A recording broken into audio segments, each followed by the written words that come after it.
নমস্কাৰ সকলোলৈ মোৰ বহুত আন্তৰিক স্বাগতম যাচিলোঁ। মই দ্বিতীয় ভেকচিনটো লৈছিলোঁ 26 এপ্ৰিলত। 26 এপ্ৰিলৰ পৰা মোৰ বডি কণ্ডিশ্যন মই জীয়াই থাকিম বুলিয়ে নেভাবিছিলোঁ। কেনেকুৱা হৈ গৈছিলে মই ক'বই নোৱাৰোঁ। কিন্তু এই মেডিচিনটো আৱিষ্কাৰ কৰা মোৰ বেছি দিন হোৱা নাই। আজি মই খোৱা মাত্ৰ 2 দিন হৈছে। মই 2 দিনতে মানে এনেকুৱা মই ভাল পাইছোঁ, মই ক'বই নালাগে যে মই বহুত জীয়াই থাকিম, মই বহুত দিন জীয়াই থাকিম, ইমান ভাল লাগিছে মোৰ, মই ক'বই পৰা নাই। গতিকে আপোনালোকে মোৰ নিচিনাকৈ যদি আপোনালোকে ভেকচিন লয়, যদি সমস্যাত ভুগি আছে, তেতিয়াহ'লে এইখিনি ইউজ কৰক আপোনালোকে। এতিয়া মই আপোনালোকক দেখাই দিছিলোঁ কেনেকৈ খাব লাগে বুলি। এইটো আপোনালোকে এই ঔষধখিনি, এই যিটো কাজি নেমু আৰু লগত আছে আপোনাৰ নিমখ অকণমান আৰু আছে চেনি আছে, এইখিনি আপোনালোকে খোৱাৰ পিছত মানে খোৱাৰ লগে লগে নাখাব। আপোনালোকে 2 ঘণ্টা 3 ঘণ্টা পিছত দিনত আপোনালোকে 2 বাৰকৈ খাব।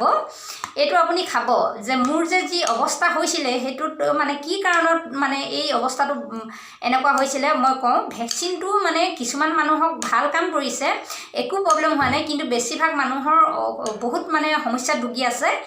এতিয়া মই খাই বহুত ভাল পাইছোঁ। আপোনালোকে প্ৰচুৰ পৰিমাণে সতেজ ফল মূল খাওক, ফল মূলৰ ৰস খাওক। আৰু এই ঔষধখিনি যিটো আৱিষ্কাৰ এইটো বহুত ভাল ঔষধ হয়। এইটো মহৌষধি হয় এইটো, আৰু গৰমৰ বতৰত আৰু বহুত আপোনাৰ বডিত সতেজতা আৰু বহুত আপোনাৰ ভাগৰ অনুভৱ ঢেৰ কিবাকিবি সেইবিলাক বেমাৰবিলাক গৰম ভাৱটো নাইকিয়া কৰি দিব।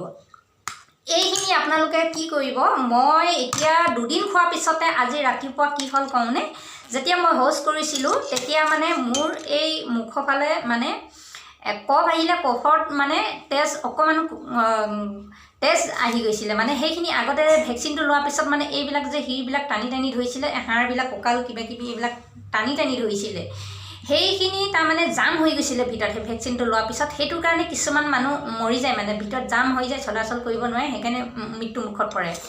আৰু এই ভেকচিনটোৱে কিছুমান মানুহৰ বডিত একেবাৰে ভাল কাম নকৰে, এইটো সত্য কথা। আৰু এইটো মই কৈ দিছোঁ সকলোৰে আগত। আৰু আপোনালোকে এইখিনি ইউজ কৰক, নিশ্চয় ভাল ফল পাব। মই দেখাই দিছোঁ, এইখিনি মই আগতে হেৰি কৰি দিলোঁ।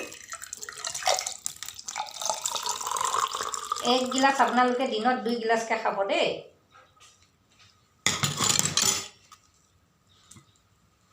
এইখিনি এতিয়া মই খাই দিম, চাই থাকক।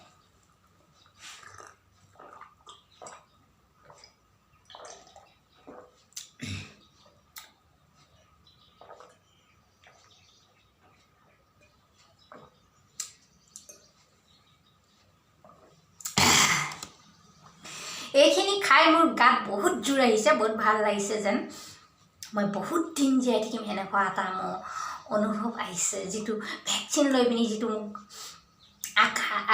আকাংক্ষা সেইবিলাক মানে আৰু উদ্যম, যিটো শক্তি মানে কৰ্ম কৰা ইচ্ছা, সপোন, সেইবিলাক চব হেৰাই দিছিলে। এতিয়া এইখিনি খাই মই বহুত ভাল পাইছোঁ। আপোনালোকেও খাওক আৰু আপোনালোকে নতুন সপোনবিলাক কোমলকৈ ওলাই আহক। ধন্যবাদ বেবী মৰাণ। চাই থাকিব, সকলোৱে লাইক আৰু কমেণ্ট কৰিবলৈ নেপাহৰিব। আপোনাৰ মহান উদাৰতাই এজন মানুহৰ জীৱন দান দিব। ধন্যবাদ।